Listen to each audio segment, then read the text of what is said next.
Hello friends, welcome to Royal Study. दोस्तों, आज के इस वीडियो में हमारा देखिए ये जो लेक्चर नंबर रहेगा ये 4 रहेगा। इससे पहले हम 3 वीडियोस ऑलरेडी आपको दे चुके हैं, बाल विकास, पर्यावरण और आपको मैथ्स की वीडियो भी हमने कल दी थी। तो गाइस, आज हमारा बाल विकास एवं शिक्षा शास्त्र का ये लेक्चर है। इसमें हम टॉप 100 क्वेश्चन कवर करेंगे। और आपको बता दें, ये वीडियो इतना ज्यादा इंपॉर्टेंट है कि आपके एग्जाम में डायरेक्टली यहाँ से क्वेश्चंस देखने को आपको मिलेंगे। तो काफी इंपॉर्टेंट वीडियो, इसलिए इस वीडियो को पूरा तक जरूर से देखिएगा। चैनल पर पहली बार विजिट किया है तो चैनल को सब्सक्राइब जरूर कर लीजिएगा। बेल आइकन को भी आप दबा लीजिए, जिससे जो भी नया वीडियो है उसका नोटिफिकेशन भी आपको मिलता रहे। बिकॉज आपको पता होना चाहिए गाइस कि डेली अब यहाँ पर आपको वीडियोस मिलेंगे और आपको कंप्लीट तैयारी करवाई जाएगी एमपीटीईटी की। देखिए, कल आपका मॉर्निंग में 300 टॉप 300 बाल विकास वाला जो वीडियो है वो हम आपको प्रोवाइड करेंगे, जिसमें काफी इंपॉर्टेंट लेवल की चीजें आपको बताई जाएंगी। तो वो मैराथन वीडियो आपका है, उसको आप जरूर से अटेंड कीजिएगा। आपको बता दें गाइस, हम जो है आपके लिए स्पेशली डेडिकेटेड टेस्ट सीरीज भी लेकर आ चुके हैं। प्राथमिक शिक्षक वर्ग 3 के लिए स्पेशली है। टॉप 25 टेस्ट यहाँ पर मिलेंगे, 10 एफएलटी मिलेंगे और 15 यहाँ पर सब्जेक्ट वाइज टेस्ट भी देखे हैं। इसके अलावा गाइस, जितनी भी पीडीएफ है, जितने भी वीडियोस की पीडीएफ है, वो सभी इसमें आपको फ्री दी जाएगी। इसके अलावा ई बुक वगैरह नोट्स भी यहाँ पर आपको अवेलेबल कराए जाएंगे। एप्लीकेशन को डाउनलोड कर लीजिएगा, डिस्क्रिप्शन में हम आपको लिंक दे चुके हैं। और 300 के टेस्ट सीरीज है, ओनली ऑन 99 रुपीज में मिल रही है। ये आप सभी लोगों के लिए। अगर आपको कोई डाउट है, कुछ क्वेरीज है आपकी, तो आप हमें इन नंबर पर कॉन्टेक्ट कर सकते हैं। आपका पूरा यहाँ पर आपको सपोर्ट किया जाएगा, या आप हमें इस नंबर पर कॉल करके जो भी आपका डाउट है उसका स्क्रीनशॉट भी सेंड कर सकते हैं। फाइनली अब हम स्टार्ट करते हैं हमारे पहले क्वेश्चन से। पहला क्वेश्चन हमारा निकल कर आ जाएगा, गर्भ में सबसे पहले निर्माण होता है। गर्भ में सबसे पहले जो निर्माण होता है ये सिर का होता है। सिर आपको ध्यान रखना है। नेक्स्ट क्वेश्चन है, बालक के सिर एवं मस्तिष्क का सर्वाधिक विकास किस अवस्था में होता है? तो ये शेष अवस्था में होता है। शेष अवस्था जो होती है, शेषवावस्था, इसमें बालक के सिर और मस्तिष्क का सर्वाधिक विकास होता है। नेक्स्ट क्वेश्चन है, जन्म के समय शिशु के शरीर में हड्डियां कितनी होती है? 270 हड्डियां जन्म के समय होती है। नेक्स्ट क्वेश्चन है, बीजा अवस्था कहा जाता है? किसे कहा जाता है बीजा अवस्था? तो बीजा अवस्था कहा जाता है 0 से 2 सप्ताह तक का जो शिशु होता है उसको बीजा अवस्था बोला जाता है। नेक्स्ट है, बालक अपनी माँ को पहचानना प्रारंभ कर देता है। तो ये 3 माह में बालक अपनी माँ को पहचानना प्रारंभ कर देता है। नेक्स्ट क्वेश्चन है, बालक जमीन पर से अपनी पसंद की वस्तु को उठा लेता है। आपके अनुसार उस बालक की आयु कितनी होनी चाहिए, कितनी हो सकती है, ये आपको अनुमान लगाना है। तो आपके अनुमान के अनुसार उस बालक की जो आयु है 8 से 9 महीने हो सकती है। अगर वो जमीन पर जो पड़ी वस्तु को अपनी पसंद के आधार पर उठा लेता है तो 8 से 9 महीने की आयु उसकी हो जाती है। नेक्स्ट क्वेश्चन है, बालक के जन्म के समय शिशु के मस्तिष्क का भार कितना होता है? तो 350 ग्राम होता है। नेक्स्ट क्वेश्चन है, सीखने का आदर्श काल माना जाता है। तो इस शेषावस्था को माना जाता है सीखने का आदर्श काल। कल्पना जगत में विचरण होता है। कल्पना जगत में विचरण होता है शेषावस्था व किशोर अवस्था में कल्पना जगत में विचरण होता है। नेक्स्ट क्वेश्चन है हमारा, एक बालक पड़ोसी के घर पर अपनी माँ की गोद में खेलता हुआ सो जाता है। उसकी माँ द्वारा बालक की पड़ोसी के यहाँ बिस्तर पर सुलाते ही वह रोना प्रारंभ कर देता है। आपके अनुसार बालक की आयु होगी कितनी हो सकती है? 10 महीने के समथिंग आयु बालक की हो सकती है, ये अगर चीजें होती है तो। नेक्स्ट क्वेश्चन है, बालक मुख्य रंगों की पहचान कर लेता है। 5 वर्ष की अवधि में बालक रंगों को भी पहचानना सीख जाता है, या रंगों का भी समझ उसमें आने लग जाता है। मिथ्या परिपक्वता का काल कहा जाता है। तो ये बाल्यावस्था को कहा जाता है मिथ्या और परिपक्वता का काल। नेक्स्ट क्वेश्चन है, छोटे छोटे वाक्यों को बोलना मत 3 पहियों की साइकिल चलाना, यह कार्य बालक के समस्त थाना करता है। तो ये शेषावस्था जो है, इस अवस्था में ये समस्त जो कार्य है ये बालक करने लग जाता है। कार्ल सी गेरिसी ने किस विधि का अध्ययन किया था? इन्होंने लंबात्मक विधि का अध्ययन किया, ध्यान रखिएगा, कार्ल सी गेरिसन ने। नेक्स्ट क्वेश्चन, निम्न में से किस घटना की ओर बालक सर्वप्रथम आकर्षित होना प्रारंभ कर देता है? तो ये प्रकाश है। प्रकाश एक घटना है, इसकी तरफ बालक सर्वप्रथम आकर्षित होना प्रारंभ कर देता है। नेक्स्ट क्वेश्चन है, मोहन 7A पढ़ता है और उसे 7B में बिठाकर पढ़ाया जाता है। यह अधिगम का कौन सा अंतरण है? तो ये क्षैतिज अंतरण होता है अधिगम का। ध्यान रखिएगा, अगर मोहन 7A में पढ़ता है, 7A पढ़ता है तो उसे 7B में बिठाकर पढ़ाया जाता है। यह अधिगम का क्षैतिज अंतरण होता है। नेक्स्ट क्वेश्चन है, सामाजिकीकरण एक प्रक्रिया है। मूल्यों, विश्वासों और अपेक्षाओं को अर्जित करने की एक प्रक्रिया है सामाजिकीकरण। जीन पियाजे अनुमोदन करते हैं कि पूर्व संक्रियात्मक बच्चे याद करने में असमर्थ होते हैं। निम्नलिखित कारकों में से किसको इन्होंने इस समर्थता के लिए जिम्मेदार बताया है? तो इन्होंने विचारों की अनुत्क्रमणीयता को इसके असमर्थता के लिए जिम्मेदार बताया है। ध्यान रखिएगा, जो है संक्रियात्मक बच्चे याद करने में असमर्थ होते हैं जीन पियाजे अनुमोदन के आधार पर। तो गाइस, इनके अनुसार जो है विचारों की अनुक्रमणीयता असमर्थ जो है ये इसके लिए जिम्मेदार होते हैं, ध्यान रखिएगा, ये पॉइंट आपने थोड़ा सा समझना है। जीएन पियाजे के सिद्धांत के अनुसार बच्चे में से किसके द्वारा सीखते हैं, तो बच्चे जो है पुरस्कार दिए जाने पर अपने व्यवहार में परिवर्तन करना, ये के द्वारा ये सीखते हैं।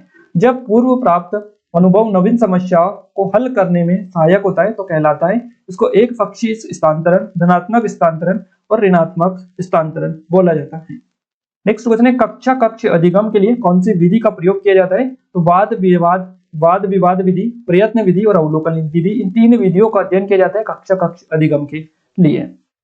कोहलर के सिद्धांत को और किस नाम से जाना जाता है, इसको पुनर्बलन का सिद्धांत भी कहा जाता है। कोहलर के सिद्धांत को पुनर्बलन सिद्धांत भी इसको बोला जाता है।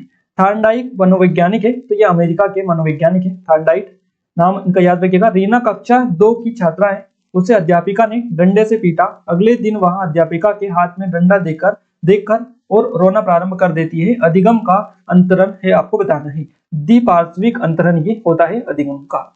नेक्स्ट क्वेश्चन है, स्वधारणा अभिप्रेरक है, तो ये चेतावनी पूर्ण आंतरिक धारणा होती है स्वधारणा अभिप्रेरक। अभिप्रेरणा को प्रभावित करने वाले कारक आपको बताने हैं, आवश्यकता, संवेदनात्मक स्थिति और रुचि, ये 3 कारण होते हैं अभिप्रेरणा को प्रभावित करने वाले। वहां कारक जो व्यक्ति को कार्य करने के लिए उत्साह बढ़ाता है या घटाता है उसे कहते हैं, उसे अभिप्रेरणा कहते हैं, अभिप्रेरणा कहा जाता है। अभिप्रेरणा वह कारक है जो व्यक्ति को कार्य करने के लिए उत्साह बढ़ाता है और घटाता है, तो ये अभिप्रेरणा ही होता है। ऐसे प्रेरक जो व्यक्ति जन्म के साथ ही लेकर आता है, वहां क्या होते हैं, वहां जन्मजात प्रेरक होते हैं। जन्म के साथ ही जो व्यक्ति जो है ये प्रेरक लेकर आता है उनको जन्मजात प्रेरक बोलते हैं, आसानी से याद रख सकते हैं। अर्जित प्रेरक के अंतर्गत आते हैं, तो आदत, लक्ष्य और मनोवृत्तियां, आदत, लक्ष्य व मनोवृत्तियां जो है ये अर्जित प्रेरक के अंतर्गत आते हैं। कौन सा प्रेरक अर्जित प्रेरक है, तो ये उपलब्धि जो प्रेरक है ये अर्जित किया जाता है, किसी भी उपलब्धि को अर्जित किया जाता है, इसी आधार पर आप याद रखिएगा अर्जित जो प्रेरक है ये है उपलब्धि। अभिप्रेरणा अधिगम का सर्वोत्तम राजमार्ग है।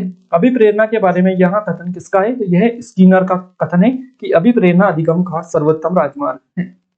निम्न में से कौन से प्रक्रम का उपयोग एक अच्छा अध्यापक नहीं करेगा, प्रलोभन जो एक ये प्रक्रम है जिसका उपयोग एक अच्छा अध्यापक नहीं करता है या नहीं करेगा।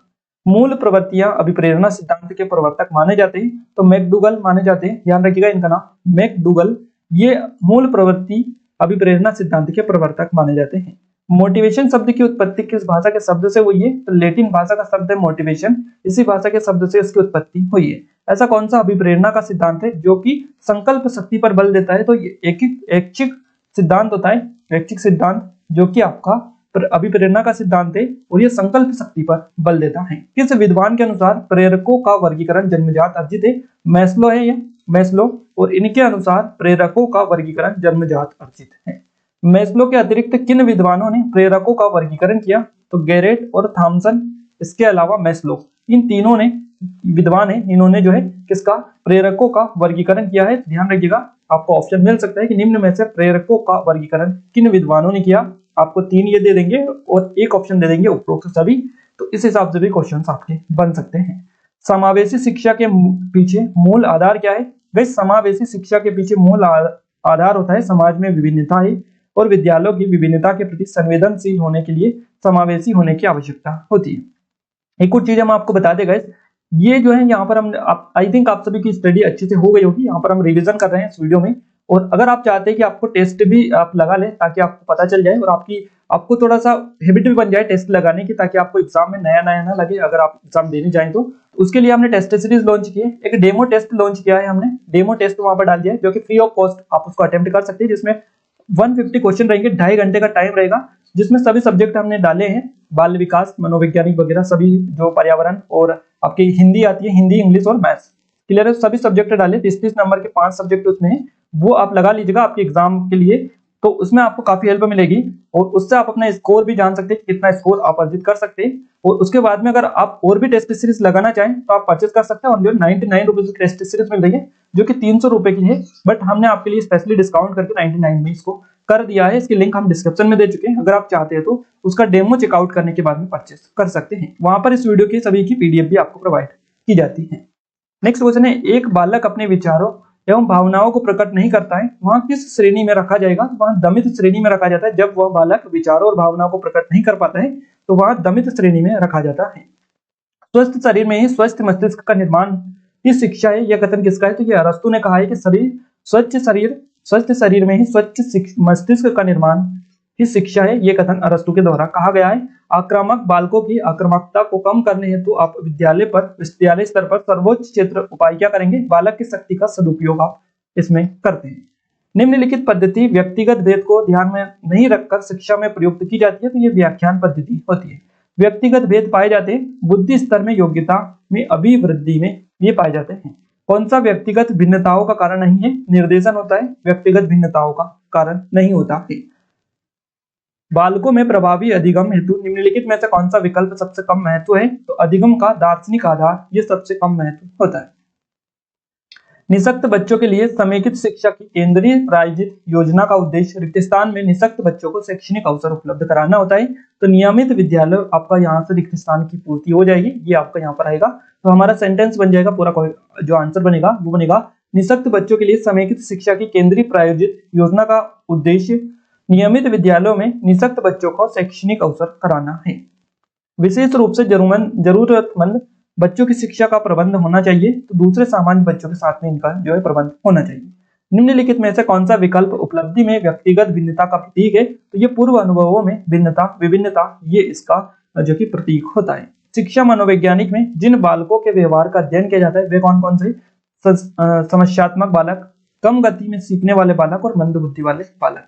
तो ये बालक है जो कि शिक्षा मनोविज्ञान में जिन बालकों के व्यवहार का अध्ययन किया जाता है, इसमें समस्यात्मक बालक, कम गति के सीखने वाले बालक और मंद बुद्धि वाले बालक, तीनों बालक को शामिल किया गया है। व्यक्तित्व के निर्माण का महत्वपूर्ण साधन कौन सा होता है? अनुकरण होता है। संगठित व्यक्तित्व उसे कहते हैं जिसमें निम्नलिखित पक्षों का विकास हुआ हो: सामाजिक पक्षों का, मानसिक पक्षों का और संवेदनात्मक पक्षों का। इन तीनों पक्षों का विकास ही संगठित व्यक्तित्व कहते हैं। संगठित व्यक्तित्व की विशेषता नहीं है, असामाजिकता इसकी विशेषता नहीं है, सामाजिक पक्षों की पक्ष जो है इसकी विशेषता होती है। सामाजिक आधार पर व्यक्तित्व का वर्गीकरण किस मनोवैज्ञानिक ने तैयार किया? तो स्प्रिंगर ने किया, ध्यान रखिए। वहां शक्ति जिसके द्वारा व्यक्ति अपने बारे में जानता है कि वहां क्या है तथा दूसरे व्यक्ति उसके बारे में क्या सोचते हैं, इस शक्ति का नाम क्या है? आत्मचेतना इस शक्ति को बोला जाता है, जिसके द्वारा व्यक्ति यह जानता है कि वह खुद क्या है और दूसरे उसके बारे में क्या सोचते हैं। तो आत्मचेतना ये होती है। नेक्स्ट है अंतर्मुखी बालक होता है एकांत में विश्वास करने वाला। एकांत में विश्वास करने वाला जो बालक होता है अंतर्मुखी होता है, अंतर्मुखी। नेक्स्ट क्वेश्चन है व्यक्तित्व को मनोवैज्ञानिक दृष्टिकोण से किस मनोवैज्ञानिक ने वर्गीकृत किया है? तो ये युंग के द्वारा किया गया है। निम्न में से जो घटक व्यक्तित्व के विकास को प्रभावित करते हैं वो घटक कौन से? तो बुद्धि, लैंगिक भिन्नता और स्वास्थ्य, ये तीन घटक होते हैं, ये तीन कारण होते हैं जो कि व्यक्तित्व के विकास को प्रभावित करते हैं। जब किसी व्यक्ति का अवलोकन निश्चित परिस्थितियों में किया जाता है तो वह कहलाता है नियंत्रित अवलोकन, वो बोला जाता है। जुंग व्यक्तित्व का सिद्धांत दिया है, तो यह विश्लेषणात्मक सिद्धांत दिया है। बुद्धि का पदानुक्रम सिद्धांत का निर्माण किसने किया? बर्ट और बर्टन ने किया है, ध्यान रखिएगा इनका नाम। बुद्धि की त्रिविमी संरचना किस मनोवैज्ञानिक ने प्रतिपादित की? साइमन के द्वारा दी गई ये बुद्धि की त्रिविमी संरचना जो है ये साइमन के द्वारा प्रतिपादित की गई। निम्न में से गिलफोर्ड की संरचना में सम्मिलित बीमा नहीं होता है, तो मूल्यांकन जो है ये इनकी संरचनाओं में सम्मिलित नहीं है। बुद्धि लब्धि शब्द का उपयोग सर्वप्रथम किसने किया था? टर्मन के द्वारा ये किया गया था। नेक्स्ट क्वेश्चन है अल्फ्रेड बीने किस देश के निवासी थे? फ्रांस देश के निवासी थे। बुद्धि परीक्षण का जन्मदाता कहा जाता है, अल्फ्रेड बीने को कहा जाता है। एक विद्यार्थी एक प्रकरण में मुख्य बिंदुओं को रेखांकित करती है और उसका एक दृश्य आत्म प्रस्तुतिकरण बनाती है तथा प्रकरण की समाप्ति पर अपने दिमाग में उत्पन्न होने वाले प्रश्नों को प्रस्तुत करती है। तो वहां आपको बताना है क्या आपका राइट आंसर रहेगा। विचारों के संगठन के द्वारा अपने चिंतन को निर्देशित करने की कोशिश कर रही है। क्या कर रही है? वह विचारों के संगठन के द्वारा अपने चिंतन को निर्देशित करने की कोशिश कर रही है। एक अध्यापिका समाज के वंचित वर्गों से आए बच्चों की आवश्यकता के प्रति प्रभावशाली तरीके से प्रतिक्रिया कर सकती है। किस तरह से कर सकती है? तो विद्यालय व्यवस्था तथा स्वयं के उन तौर तरीकों के बारे में विचार करना जिसके पश्चात एवं रूढ़िबद्धताएं झलकती हैं, तो ये चीजें इसमें होती है। सामाजिक नियमों या कानून के विरुद्ध व्यवहार करने वाला बालक कहलाता है बाल अपराधी बालक, इसको बोलते हैं। विशिष्ट बालकों के प्रकार आपको बताने: प्रतिभाशाली बालक, पिछड़े बालक, मंदबुद्धि वाले बालक और समस्यात्मक बालक। ये बालक है विशिष्ट बालकों की प्रकार है। प्रतिभाशाली बालक की विशेषता आपको बतानी है: मानसिक प्रतिक्रिया की तीव्रता, दैनिक कार्य में भिन्नता और पाठ्य विषयों में अत्यधिक रुचि, ये होती है प्रतिभाशाली बालक की विशेषता। इसी तरह आपसे मंद बुद्धि बालक की विशेषता पूछी जाती है, तो सीखने की धीमी गति होती है, जीवन में निराशा का अनुभव, समाज विरोधी कार्य में प्रवृत्ति, ये मंद बुद्धि बालक की विशेषता है। इसी तरह विशिष्ट बालक, अगर आपसे पूछ रहे हैं कि विशिष्ट बालक का अर्थ क्या होता है, सामान्य बालकों की अपेक्षा कम या अधिक गुण वाला होता है विशिष्ट बालक। प्रतिभाशाली बालकों का समायोजन होता है श्रेष्ठ। नेक्स्ट है, निम्न में से समस्यात्मक बालक नहीं होता है, सामान्य बालक नहीं होता है। नेक्स्ट है, सामान्य प्रतिभाशाली युवा विशिष्ट प्रतिभाशाली बालक में किस आधार पर अंतर किया जा सकता है, तो विशिष्ट योग्यता के आधार पर इनमें अंतर किया जा सकता है। गाइस यहाँ पर हमने टॉप 100 क्वेश्चन कवर किए हैं बाल विकास पेडागोजी के, और यहाँ से आई थिंक आपके जरूर से क्वेश्चन बनेंगे, क्योंकि काफी इंपोर्टेंट चीजें हमने ली है यहाँ पर, जो कि आपके एग्जाम में प्रीवियस ईयर भी पूछी जा चुकी है। इस वीडियो की पीडीएफ फाइल हम आपको इस कोर्स में दे देंगे, इस कोर्स को आप ज्वाइन कर लीजिएगा। देखिए, एप्लीकेशन को डाउनलोड करने के लिंक हम डिस्क्रिप्शन में दे चुके हैं, टेलीग्राम चैनल और ग्रुप को भी ज्वाइन कर लीजिएगा, इनके लिंक हम डिस्क्रिप्शन में दे चुके हैं। यहाँ पर इस कोर्स में आप जाएंगे तो यहाँ पर आपको कंटेंट वाला ऑप्शन मिलेगा, यहाँ पर फ्री पीडीएफ का ऑप्शन मिलेगा, वहां पर आप इसको इन पीडीएफ सभी यहाँ पर मिल जाएगी। इसके अलावा टेस्ट सीरीज भी यहाँ पर मिलेंगे, जिसपे काफी अच्छे स्पेशल ऑफर है। डेडिकेटेड टेस्ट सीरीज है एमपीटीईटी के लिए, और कोई भी डाउट है, कुछ क्वेरीज है आपकी, तो आप हम इन नंबर पर कांटेक्ट कर सकते हैं, आपकी पूरी यहाँ से सहायता की जाएगी। एप्लीकेशन को डाउनलोड कर लीजिएगा, लिंक डिस्क्रिप्शन में। इस वीडियो को अपने दोस्तों के साथ ज्यादा से ज्यादा शेयर करें, ताकि ज्यादा से ज्यादा बच्चे जुड़ पाए। कल मॉर्निंग वाली वीडियो को आप जरूर से देखिएगा, 300 टॉप 300 क्वेश्चन डिस्कस करेंगे इस वीडियो में, जो कि आपका मिनी मैराथन वीडियो हमारी रहेगी, काफी स्पेशली रहेगी। आप मॉर्निंग में उसको जरूर से देखिएगा। और चैनल पर पहली बार आए तो गाइस चैनल को सब्सक्राइब कर लीजिएगा, बेल आइकन को आप दबा दीजिए, जिससे जो भी नया वीडियो आए हमारा इस चैनल पर, उसका नोटिफिकेशन भी आपको मिलता रहे। तो आज के इस वीडियो में बस इतना ही, मिलते हैं हमारे एक नई स्टडी वीडियो के साथ, तब तक के लिए जय हिंद, वंदे मातरम।